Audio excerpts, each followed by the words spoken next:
Okay, so I debated on whether I wanted to do predictions, astrology predictions on individual people first, or if I wanted to start with just the US, what's going on with our politics in general first. And I think I'm going to go with that one first because it's a lot, okay? So in August, on August 19th, which is the start of the DNC in Chicago, that's our full moon, and that is actually the United States moon. This full moon is going to happen exactly conjunct the US's natal moon, okay? The sun is going to be in conjunction with Mercury retrograde. The full moon is going to be in a T-square with Uranus, and we also have a Jupiter-Mars conjunction that's happening in Gemini that will be in a T-square with a Saturn-Venus opposition. This is a lot of conflict. It's a lot of fighting, whether verbally or otherwise, that actually has a little bit of a potential too for like attacks on like transportation and things like that as well. So just kind of keep that in mind. I'm not really super certain about that one, but that potential is most definitely there. But essentially what this is the Jupiter-Saturn square is that conflict between the more liberal side of things and the more conservative side of things. Throwing in that Venus, there's money involved, there's values involved, right? The full moon, it reveals things. It is in Aquarius. This is about the people. It's about humanity. The Mercury retrograde is going backwards. It's taking thought processes backwards. The square to Uranus is some sudden unexpected thing happening. It's in Taurus, the sign of money and stability and values. That is conflicting with that opposition, okay? It's just not a pretty sight at all. There's very little nice aspects going on at that time. That is like the whole chart for the most part. I mean, that's already 1, 2, 3, 4, 8 out of 10 planets. So that's a lot. That is a whole lot that's going on right there. And it's just a lot of fighting. It's a lot of conflict. It's quite honestly, with Pluto moving back into Capricorn right before the election, I'm feeling very much like there is an attempt at a power grab happening here. And it's almost like something about that may be revealed to us during this next full moon. With Pluto being retrograde in Aquarius, it's digging up those secrets. And the full moon being in Aquarius, again, it is revealing those secrets. This is all about us figuring out what the hell is going on, okay?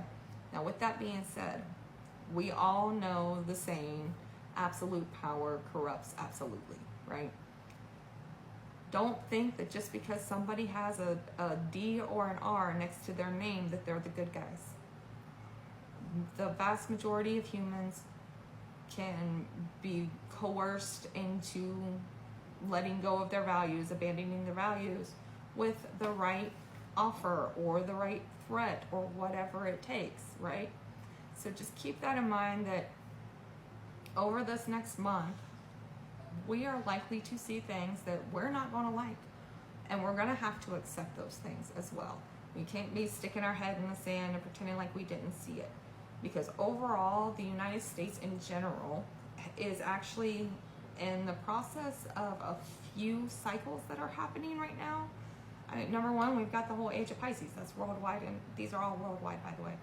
But specifically for the United States, the way it's played out, the age of Pisces is all about, religion and blind faith and the Lululand and manipulation. We are in our second round of a Pluto-Neptune conjunction in Gemini, and this last round started in 1892.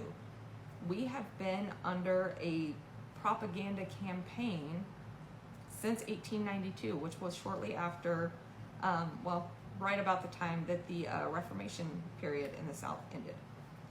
This has been propaganda from both sides. This has been that side is a bunch of criminals, this side is a bunch of ignorant, hicks, whatever, pitting us against each other for over a century, and we are at the peak of that. We also have Uranus just now entering the Pleiades star cluster, which is called the Seven Weeping Sisters for a reason. This happens every 84 years, and it tends to explode once it gets to the other side. It will be officially on the other side. It'll dip out and then come back in a retrograde, and then finally get out in 2026, okay? We're just seeing a culmination of things that have been happening for a very, very long time finally come to a head.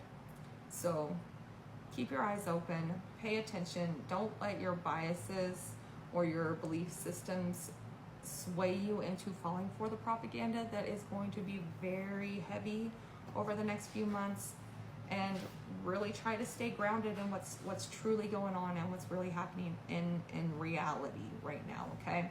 And like I said, the month of August, particularly the middle of August, does look extremely volatile, and quite honestly, it doesn't look good in the charts of anybody who is running for office or currently in office. So prepare yourself for the worst, and hopefully you won't be as disappointed. Just, again, realize that there's a possibility that maybe somebody that you like, somebody that you support, may turn out to be the bad guy in this situation, no matter what letter is next to their name.